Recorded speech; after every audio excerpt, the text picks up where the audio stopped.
Layn, quick tip: how to actually give you a hack on how to start finding your new employees. Quick hack. You don't have to do this, but I have been insurance licensed for over 8 years, and just a few things to consider. When you hire an employee, it's not just you hiring an employee, it's you thinking about workers' comp insurance, it's you thinking about insurance, it's you thinking about taxes and business insurance possibly, and health insurance for your employee, etc., etc. Same kind of goes for also if you hire independent contractors too. There's a lot of other responsibilities you might have to actually pay for that people don't really consider. I'm not going to go into that. This is a quick tip video, not meant for that. But the point is that what I often cite is maybe to start considering friends and family in your area. I usually have a rule not to hire anyone you can't fire, but with Turo it's a little bit different, and it's up to you. I'm not saying for you to do this or not do this, but something to consider. And I'm kind of bend the rules on my rule of not hiring someone I can't fire.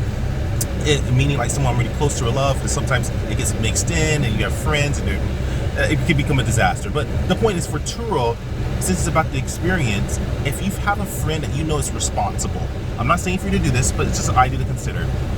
Test them out, see if they're responsible. Maybe pay them maybe $5 to $10 for a pickup. The reason I say this, or work something out with them, because oftentimes you will unfortunately start to see that when you actually start hiring people, there's a lot of other expenses and fees, workers' comp insurance, other legal insurances that you have to have if you have an employee. It gets pretty expensive. It's worth it. It's a good problem to have, don't get me wrong. But if you're just starting off, you might not be able to afford that, or it might destroy your bottom line where you're not making any profit.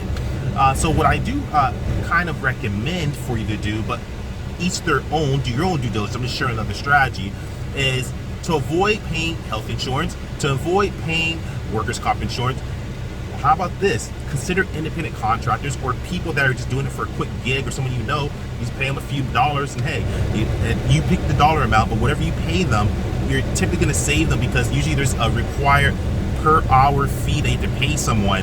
And if they have, say you have to pay them $10 an hour or $20 an hour based on your state or the competition in the area, what they're paying, you might have to pay exorbitant rates, because you have to pay their hourly rate, you have to pay for their health insurance, you have to pay for the workers' comp insurance, etc., etc. Now make sure it's legal what I'm saying you're doing. Every city and state and municipality is different, so do your due diligence, but wherever you're at in the world. But the point is, it's an idea to consider. Friends and family that you know and that are close to you, a mom and dad, a brother, a sister, a cousin, a friend, whoever, wife, husband, pay them some money, and that works out.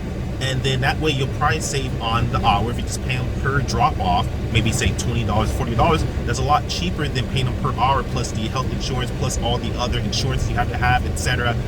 Just a quick tip. But again, do your own due diligence. Every municipality, state, country, and township is typically different, so do your own due diligence. I'm sharing another strategy. I'm a business consultant, I've been insurance licensed for over 8 years, strategize in risk mitigation. Love you guys. Like, subscribe, share. Carly out. Quick tip. Peace.